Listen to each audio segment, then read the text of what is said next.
दोस्तों good afternoon. एक बार फिर से आप लोग सभी का स्वागत है हमारे यूट्यूब चैनल ईडू फाइवर पे। तो आप लोग जैसा कि जानते हो कि 30 अप्रैल को झारखंड पॉलिटेक्निक का एग्जाम होने वाला है और मैं इसके लिए धमाकेदार सीरीज लेके आया हूं।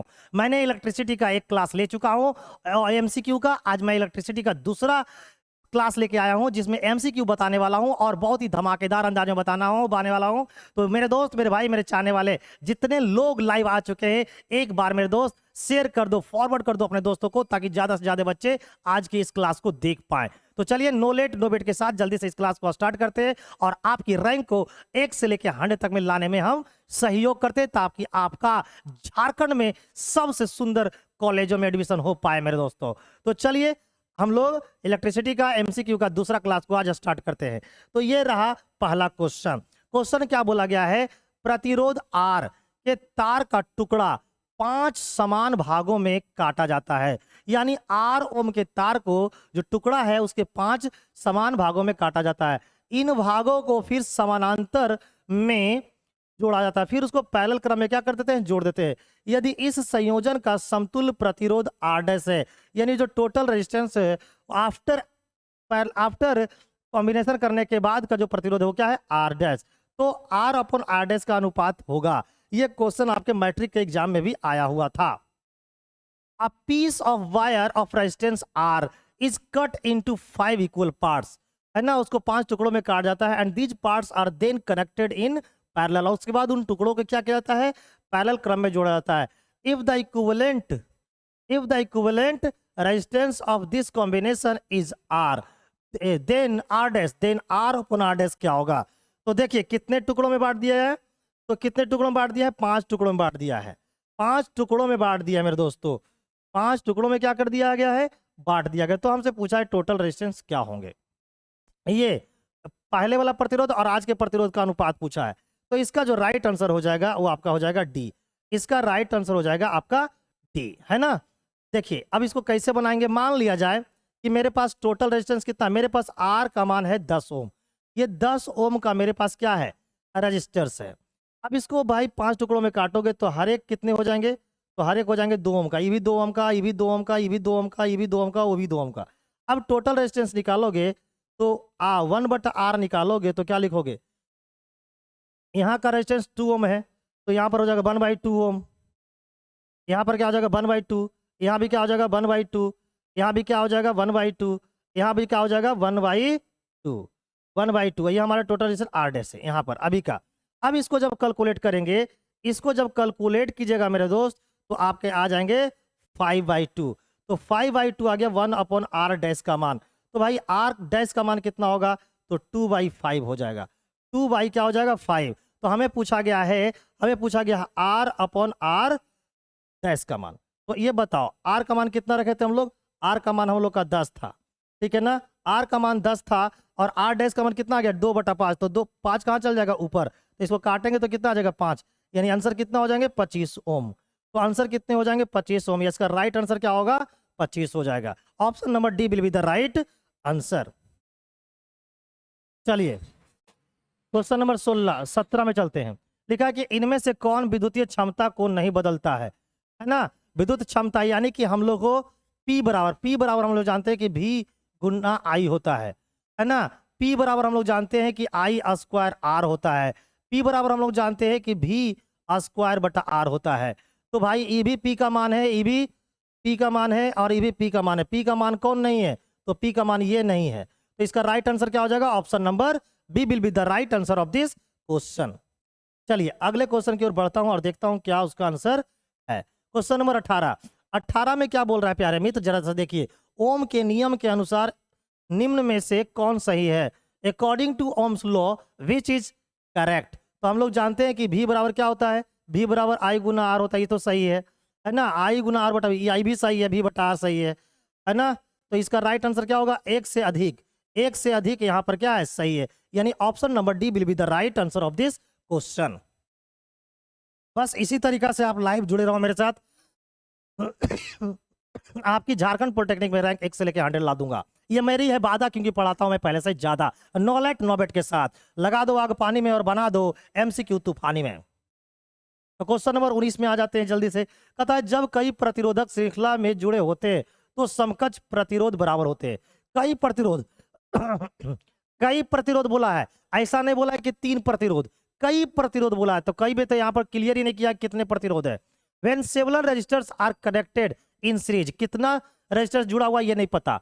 Then the equivalent resistance is equal to, तो क्या हो जाएगा, यहाँ पर यही नहीं पता कि कितना रेजिस्टेंस है, तो आंसर हो जाएंगे आपका इनमें से कोई नहीं। क्योंकि अगर 3 रेजिस्टर्स के बोलता तब तो ये आंसर ये होता, अगर 3 रेजिस्टर्स पैरेलल में बोलता तब तो ये आंसर ये होता, लेकिन यहाँ पर कुछ बोला ही नहीं गया है कि कितने रेजिस्टर्स हैं, तो हम लोग क्या मारेंगे, इनमें से कोई नहीं। चलिए अगला question, question number 20। Question number 20 में क्या बोला गया है, विद्युत धारा का मात्रा क्या होता है, विद्युत धारा का मात्रा एम्पियर होता है, यानी option number A will be the right answer. The unit of electric current is, क्या हो जाएगा, ampere. Option number A will be the right answer of this question. Question number 21 पे आते हैं। क्वेश्चन नंबर 21 क्या बोल रहा है कि एक विद्युत सर्किट में एक कूलम आवेश को बिंदु ए से बिंदु बी तक ले जाने में 1 जूल कार्य होता है, तो वह निम्नलिखित में से क्या संदर्भित होता है। मैं आप लोग को बताया था कि अगर एक कूलम आवेश को एक बिंदु से दूसरे बिंदु तक ले जाते हैं तो हम लोग जो काम करते हैं उसी को बोलते हैं हम लोग क्या, पोटेंशियल डिफरेंस। तो इसका राइट आंसर क्या हो जाएगा, पोटेंशियल डिफरेंस, यानी कि बिंदु ए और बिंदु बी के बीच 1 वोल्ट का विभवांतर, यही आपका राइट आंसर होगा। 1 volt potential difference between point A and B when the resistors are connected in series, then तो क्या होगा, अरे रे इसका इंग्लिश में एरर है मेरे दोस्त, इसका इंग्लिश को सुधार दूंगा मैं, ठीक है, इंग्लिश में एरर, ठीक है। चलिए तो इसका राइट आंसर क्या होगा, तो आपका हो जाएंगे option number B will be the right answer of this question.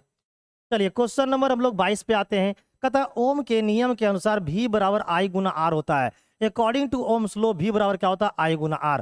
तो हम लोग जानते हैं कि ओम्स लॉ के अकॉर्डिंग क्या होता है कि जो वोल्टेज होता है वो आपको करंट के समानुपाती होता है, यानी option number D will be the right answer of this question. जो वोल्टेज होता है वो करंट के समानुपाती होती है, यानी कि डायरेक्टली प्रोपोर्शनल होता है। क्वेश्चन नंबर 23 पे आते हैं।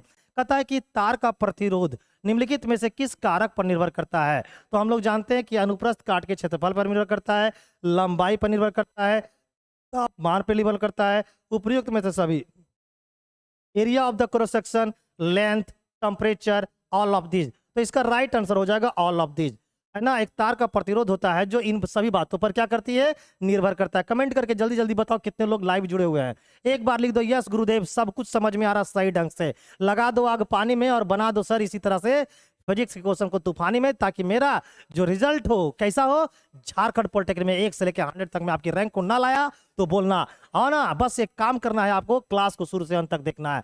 On which of the following factors resistance of the wire depends, तो डिपेंड्स करता है इन सभी पे, इसलिए इसका राइट आंसर हो जाएगा डी नंबर। चलिए आगे क्वेश्चन नंबर 24 पे आते हैं। कहता है कि प्रतिरोधकता की एसआई इकाई क्या है। The SI unit of resistivity, resistivity का ऐसा पूछा है, तो रेसिस्टिविटी का क्या होता है, ओम मीटर होता है, इसलिए इसका राइट आंसर हो जाएगा option number D will be the right answer of this question. No late आगे बढ़ता हूं,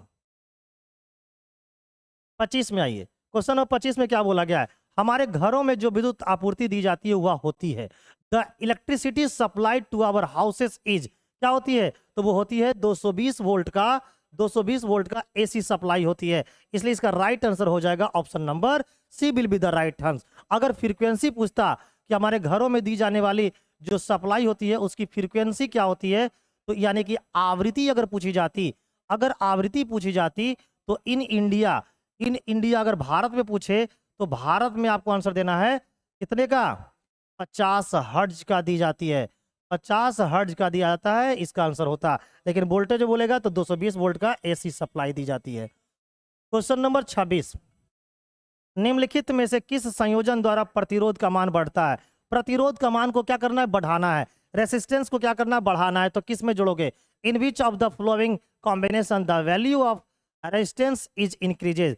तो बढ़ाने के लिए, प्रतिरोध का मान बढ़ाने के लिए मेरे प्यारे मित्र हम लोग सीरीज में जोड़ते हैं। अब देखिए सीरीज कहाँ है, तो ऑप्शन नंबर ए में है, ऑप्शन नंबर ए में। इसका राइट आंसर क्या हो जाएगा, option number A will be the right answer of this question. मेरे दोस्त, मेरे भाई, मेरे चाहने वाले, पढ़ते हैं आगे की ओर। क्वेश्चन नंबर 28 लिखा है कि 1 किलोवाट घंटा किसके बराबर होता है।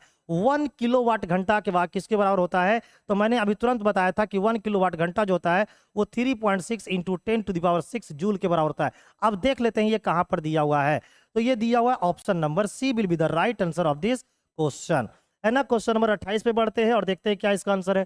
क्वेश्चन नंबर 28, ये क्वेश्चन नंबर 28 में बोला जा रहा है कि 1 HP बराबर होता है, HP का फुल फॉर्म होता है हॉर्स पावर। क्या होता है मेरे दोस्त? Horse power.